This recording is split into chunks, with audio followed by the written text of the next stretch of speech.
1980 के दशक में मैनचेस्टर यूनाइटेड एक बड़ा नाम था, मगर उस नाम का उतना डर नहीं रहा था, क्योंकि लिवरपूल ने पिछले एक दशक में इंग्लिश फुटबॉल पर ऐसा राज्य किया था कि बाकी सारे क्लब्स बस उनके साए में जी रहे थे। सर एलेक्स फर्गसन को 1986 में यूनाइटेड का मैनेजर बनाया गया था। फर्गसन का मिशन साफ था, डिसिप्लिन, फिटनेस और हंगर के साथ एक ऐसी टीम बनाना जो हर मैदान पर लड़े। लेकिन शुरुआत आसान नहीं थी। ओल्ड ट्रैफर्ड में उस वक्त फ्रस्ट्रेशन था, ट्रॉफी का सूखा था और हर वीकेंड पर फर्गी आउट की आवाजें उठती थीं।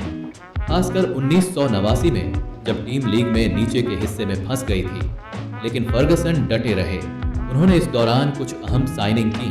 ब्रायन मैक्लेयन जो 1987 में आए और जल्द ही गोल मशीन बन गए। स्टीव ब्रूस और गैरी पैलिस्टर जिनसे यूनाइटेड का डिफेंस मजबूत हुआ। मिडफील्ड में नील वेब और माइक फेलन जैसे नाम जोड़े गए। उनका असली मकसद था एक ऐसी टीम बनाना जो आने वाले दशक को डोमिनेट कर सके। 1989 से 90 का सीजन यूनाइटेड के लिए टर्निंग पॉइंट बना। टीम लीग में औसत रही, लेकिन एफए कप जीत ने फर्गसन की नौकरी बचा ली। उस जीत ने आने वाले सुनहरे युग की नींव रखी। 1990 से 1991 सीजन, उस वक्त फर्गसन के पास टैलेंट था, मगर कंसिस्टेंसी नहीं। Mark Hughes, Bryan Robson, Steve Bruce जैसे खिलाड़ी थे, पर कोई ऐसा लीडर नहीं जो ड्रेसिंग रूम में सबको एक कर सके। यूरोप में यूनाइटेड ने यूरोपियन कप, विनर्स कप जीता। फाइनल में उन्होंने बार्सिलोना को 2-1 से हराया और दोनों गोल मार्क ह्यूज ने मारे। ये सर एलेक्स फर्गसन का पहला यूरोपियन ट्रॉफी था मैनचेस्टर यूनाइटेड के साथ। ये फर्गसन के विजन की पहली झलक थी। ओल्ड ट्रैफर्ड में पहली बार लोगों को लगा कि ये आदमी कुछ बड़ा सोच रहा है, मगर लीग में यूनाइटेड 6th पोजीशन पर रहा। गोल्स की कमी साफ दिख रही थी। फर्गसन ने सीजन खत्म होते ही स्काउटिंग शुरू कर दी। उन्हें पता था कि अगर यूनाइटेड को टाइटल जीतना है तो क्रिएटिविटी और कंपोजर दोनों चाहिए। 1991 से 1992 इस सीजन फर्गसन ने कुछ की बदलाव किए। डेनमार्क से एक गोलकीपर आए, पीटर श्माइकल। वो टावरिंग प्रेजेंस थे जिनकी आवाज और रिफ्लेक्सेस दोनों ही टीम के लिए नए थे। साथ ही लीड्स यूनाइटेड से यंग विंगर ली शार्प को फुल टाइम मौका मिला। लीड्स यूनाइटेड ने उन्हें पछाड़ दिया। लीड्स चैंपियंस बने, यूनाइटेड दूसरे स्थान पर। फर्ग्यूसन को अब एक बात समझ आई कि उनका अटैक थोड़ा ब्लंट है। 1992 से 1993 प्रीमियर लीग का नया दौर शुरू हुआ। टीवी ब्रॉडकास्ट, नए पैसे, नया एक्सपोजर, और यूनाइटेड ने सर्दियों में कैंटोना को साइन किया। ये साइनिंग इंग्लिश फुटबॉल का टर्निंग पॉइंट बनी। कैंटोना के आने के बाद यूनाइटेड एक अलग टीम लगने लगी। उनकी बॉडी लैंग्वेज, एरोगेंस और विजन ने ड्रेसिंग रूम का माहौल बदल दिया। रायन गिग्स और पॉल इंस से मिडफील्ड में दौड़ लगा रहे थे, जबकि कैंटोना कामली लिंक अप प्ले बना रहे थे। यूनाइटेड ने सीजन की शुरुआत थोड़ी धीमी की थी, पर कैंटोना आने के बाद सब बदल गया। मैच दर मैच मोमेंटम बनता गया। नॉर्विच सिटी के खिलाफ जीत, एस्टन विला पर दबदबा, सब में कैंटोना के फ्लिक्स और श्माइकल के सेव्स आ गए। सीजन खत्म हुआ तो मैनचेस्टर यूनाइटेड प्रीमियर लीग के पहले चैंपियंस बने और 26 साल बाद लीग ट्रॉफी ओल्ड ट्रैफर्ड लौटी। 1993 से 1994 एक बार चैंपियंस बनने के बाद फर्गसन ने कंप्लेसेंसी को पास भी नहीं आने दिया। उन्होंने नॉटिंघम फॉरेस्ट से रॉय कीन को साइन किया, 21 साल का मिडफील्ड डायनामो जो एग्रेशन और एनर्जी का प्रतीक था। रॉय कीन की इंटेंसिटी और कैंटोना की आर्टिस्ट्री का कॉम्बिनेशन इंग्लिश फुटबॉल के लिए एक नाइटमेयर था। श्माइकल गोल में दीवार की तरह खड़ा था। ब्रूस और पैलिस्टर की सेंट्रल डिफेंस पेयरिंग अनबीटेबल थी। ब्लैकबर्न रोवर्स ने टाइटल रेस में दम दिखाया, लेकिन यूनाइटेड अनस्टॉपेबल थे। फर्गसन ने दूसरी बार लीग जीता और साथ ही एफए कप भी। डबल जीतकर मैनचेस्टर यूनाइटेड अब सिर्फ इंग्लैंड की नहीं, पूरे यूरोप की नजर में आने लगा था। फर्गसन को अब यकीन था उनका एम्पायर खड़ा हो चुका है। 1994 से 1995, मगर हर एम्पायर को परीक्षा देनी पड़ती है। अगले सीजन ब्लैकबर्न रोवर्स ने जबरदस्त फाइट बैक की। एलन शीरर और क्रिस सटन की जोड़ी ने यूनाइटेड के हर डिफेंस को परेशान कर दिया। फर्गसन ने उस सीजन में कुछ क्रूशियल साइनिंग्स की कोशिश की। उन्होंने शीरर को यूनाइटेड में लाने की कोशिश की थी, लेकिन ब्लैकबर्न ने रिकॉर्ड फी देकर उन्हें रोके रखा। कैंटोना को क्रिस्टल पैलेस के खिलाफ सस्पेंशन मिला और यूनाइटेड का अटैक अचानक कमजोर हो गया। Youth players David Beckham, Paul Scholes, Nicky Butt और गैरी नेविल को धीरे धीरे टीम में इंटीग्रेट किया गया। यूनाइटेड ने सीजन के आखिरी दिन तक फाइट किया, लेकिन ब्लैकबर्न ने 1 पॉइंट से टाइटल जीत लिया। ओल्ड ट्रैफर्ड में खामोशी थी, पर फर्गसन के दिमाग में तूफान। उन्होंने ड्रेसिंग रूम में कहा था, next year these young boys will show England what Manchester United really means. 1995 की गर्मियों में ओल्ड ट्रैफर्ड का माहौल थोड़ा अलग था। फैंस निराश थे क्योंकि ब्लैकबर्न रोवर्स ने टाइटल छीन लिया था। कैंटोना सस्पेंशन से लौट रहे थे और मीडिया फर्गुसन के खिलाफ क्वेश्चनिंग मूड में थी। क्या वो अब भी राइट मैन हैं? लेकिन फर्गसन का जवाब ट्रॉफी नहीं, प्लानिंग थी। उन्होंने समर में किसी बड़े नाम की साइनिंग्स नहीं की। उन्होंने विश्वास किया यूथ पर। David Beckham, Paul Scholes, Gary Neville, Nicky Butt और फिल नेविल को प्रमोशन मिला। वो सभी 20 साल से भी कम उम्र के थे। मीडिया ने हेडलाइंस लगाई, you can't win anything with kids. 1995 से 1996 सीजन की शुरुआत शेकी थी। एस्टन विला से ओपनिंग डे पर 3-1 की हार मिली। क्रिटिक्स ने यूनाइटेड को फिनिश्ड कह दिया, लेकिन फर्गसन ने पैनिक नहीं किया।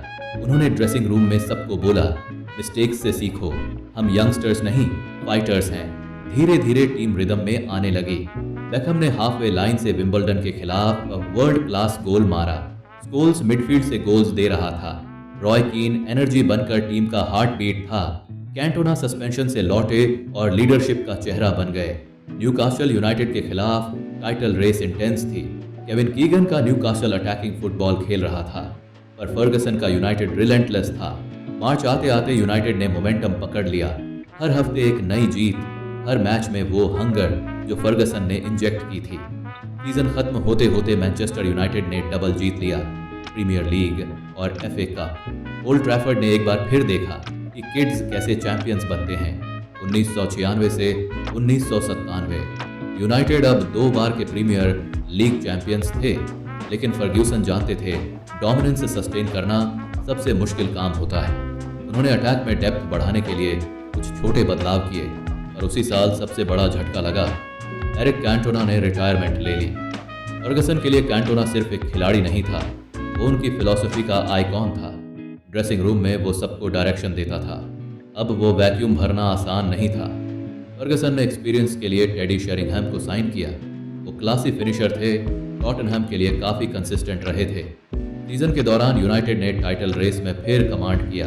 एंडी कोल ने गोल स्कोरिंग फॉर्म पाई। बेकहम और गिग्स ने विंग्स से क्रिएटिविटी दी। लीग टाइटल फिर ओल्ड ट्रैफर्ड आया, पर एक लेकिन यूरोपियन डोमिनेंस अभी दूर थी। फर्गसन को महसूस हुआ कि अगर यूरोप जीतना है तो डिफेंसिव सॉलिडिटी और फिजिकल स्ट्रेंथ बढ़ानी होगी। 1997 के अंत तक आर्सेन वेंगर नाम के एक फ्रेंच मैनेजर ने आर्सेनल को बदलना शुरू कर दिया था। हाई डाइट, फिटनेस साइंस और कॉन्टिनेंटल स्टाइल, सब कुछ नया था। यूनाइटेड और आर्सेनल के बीच राइवलरी की शुरुआत यहीं से हुई। फर्गसन ने समर में 2 बड़े कदम उठाए। उन्होंने जाब स्टैम्प को साइन किया, डच डिफेंडर जो एरियली अनबीटेबल था, और साथ ही एस्टन विला से ड्वाइट यॉर्क को लाया ताकि अटैक में एनर्जी और क्रिएटिविटी बढ़ सके। सीजन की शुरुआत शानदार रही। यॉर्क और कोल की पार्टनरशिप इलेक्ट्रिक थी।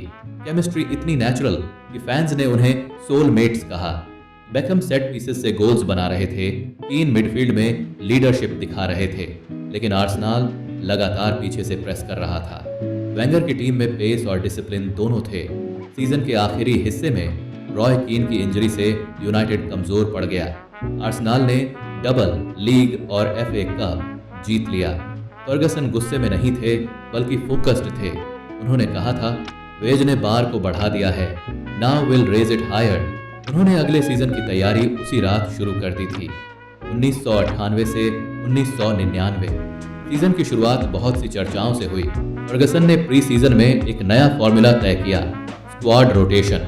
उन्होंने कहा, we will not have 11 players, will have 20 fighters. Dwight Yorke और एंडी कोल ने सीजन की शुरुआत धमाकेदार की। दोनों ने सिर्फ गोल्स नहीं बनाए बल्कि अनसेल्फिश पार्टनरशिप से हर डिफेंस को तोड़ दिया। बेकहम पीक पर थे, स्कोल्स क्रिएटिविटी का नया सिंबल बन चुके थे और रॉय कीन वापस अपनी सबसे आक्रामक फॉर्म में थे। प्रीमियर लीग में रेस फिर आर्सेनल और यूनाइटेड के बीच थी। एक क्रूशियल मैच में यूनाइटेड ने आर्सेनल को सेमीफाइनल में हराया। वो मैच जिसमें गिग्स ने फील्ड पर 4 डिफेंडर्स को छकाते हुए 16 गोल मारा। वो गोल आज भी इंग्लिश फुटबॉल की सबसे आइकॉनिक तस्वीरों में से एक है। लीग में कंसिस्टेंसी और मेंटल स्ट्रेंथ ने यूनाइटेड को चैंपियंस बनाया। एफए कप फाइनल में उन्होंने न्यूकासल को 2-0 से हराया। अब नजरें यूरोप पर थीं। चैंपियंस लीग में यूनाइटेड का कैंपेन इतना ड्रामेटिक था कि इसे फिल्म बनाया जा सकता है। यूवेंटस के खिलाफ सेमीफाइनल में रॉय कीन ने एक ऐसा मैच खेला जिसने उन्हें लेजेंड बना दिया। बुकिंग मिलने के बावजूद उन्होंने पूरे मैच को डोमिनेट किया और यूनाइटेड फाइनल में पहुंचा। 26 मई 1999 Camp Nou, Barcelona, Manchester United versus Bayern Munich. 90वें मिनट तक बायर्न 1-0 से आगे था। फर्गसन ने डेस्परेशन में शेरिंघहैम और सोल्सकियर को उतारा। इंजरी टाइम में बेकहम के कॉर्नर पर शेरिंघहैम ने इक्वलाइजर मारा। 2 मिनट बाद एक और कॉर्नर, बेकहम ने फिर बॉल डाली, शेरिंघहम ने फ्लिक किया, सोल्सकियर ने वॉली मारी, गोल। यूनाइटेड चैंपियंस बन गया, ट्रेबल विनर। फर्गसन के चेहरे पर उस रात की मुस्कान वो थी जो हर फुटबॉल फैन की यादों में बस गई। सर एलेक्स फर्गसन ने 1990 के दशक में मैनचेस्टर यूनाइटेड को एक स्ट्रगलिंग क्लब से एक एम्पायर बना दिया। उन्होंने दिखाया कि फेथ यूथ में भी रखा जा सकता है, कि पैशन ट्रॉफी से बड़ा होता है। 1999 की गर्मियों में जब ओल्ड ट्रैफर्ड में परेड निकली, तब फैंस ने एक ही नारा लगाया, and now they can never say again, you can't win anything with kids.